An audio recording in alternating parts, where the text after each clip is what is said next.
On June 30th, the very first DLC pack for The Legend of Zelda Breath of the Wild was released. Titled The Master Trials, the DLC pack includes several goodies fans have been clamoring for, and a lot of stuff that is just there. I'll be honest, I rarely like item-based DLC packs, as I always find their use limited since this far out from launch, the chances are quite high that most people have already completed the game. So when are you going to actually use these items? When I first played some of this DLC, I said the exact same thing, really, that it just wasn't worth it. The DLC is supposed to entice you to return to the beloved land of Hyrule for one more romp, and my question is, does this DLC give you enough reason to return to Breath of the Wild? So let's start with the price. The first of two planned DLC packs cannot be bought individually, as they come as part of the Season Pass, which costs $20, and it also includes a couple of chests with a Nintendo Switch shirt in-game. It's a weird little thing. So this DLC pack includes the following. Trial of the Sword, which is where the bulk of the DLC will take place, and it's also where the DLC gets its namesake from. Here you're pitted against 45 levels of increasingly challenging foes. You start off with absolutely nothing and must earn health, weapons, and any protective gear you can find by beating enemies. Your reward for beating down wave after wave of enemies is an always charged Master Sword. If you've played through Eventide Island, then you know what to expect here. This is a real challenge, and it's going to take quite a few hours and quite a few tries to reap your reward. I should mention that the 45 levels are broken down into 3 different rankings. Beginner, which lasts 12 levels and rewards you with a Master Sword upgrade from 30 attack power to 40. Middle Trials, which lasts 16 levels and reward you with a Master Sword upgrade from attack power 40 to 50.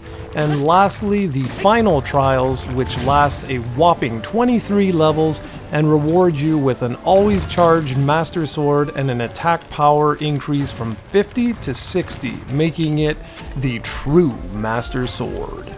To give you an idea of just how challenging the Trial of the Sword is, you'll face off against a Silver Lionel, more Guardians than you ever thought possible, and Bokoblins on horseback, on top of everything else you can possibly imagine. This challenge can take upward to 10 hours if you're not accustomed to parrying incoming attacks or otherwise aren't very skilled at Breath of the Wild's combat system. Regardless, this is a very true challenge that only the most hardcore fans will complete. Ultimately, it goes back to what I was saying earlier. Does it even matter at this point in the game? Getting a truly powerful weapon that doesn't discharge may sound wonderful on paper, but if your time investment in the game is already at its end, where's the value in getting insanely powerful items now? What are you going to do with them? So what else is included? Well, the Trial of the Sword makes up the bulk of what's included, as I said earlier, but there's also a new hard mode which makes enemies 1 power level higher than normal and raises the level cap for those that were previously at max level. Enemies will also regain health over time if you don't continue to bring the pain. Considering Breath of the Wild is difficult already, this mode will appeal to a certain crowd that likes pain and suffering. There's also the Hero's Path mode, which is built right into the map and allows you to see where you've traveled over the last 200 hours. Considering my playtime is just over 95 hours, I can literally watch where I explored for my entire playthrough. The benefit of this mode includes being able to see where you haven't explored yet, which is really useful for those that are still on the hunt for shrines and whatnot. The rest of the DLC pack is all about items. I'll go through all the items here so you have a nice handy list of what's included. There's the Travel Medallion, which allows you to set a fast travel point from anywhere on the map. There's the Korok Mask, which helps you find those pesky Koroks for seeds, and eventually an additional item slot for your inventory.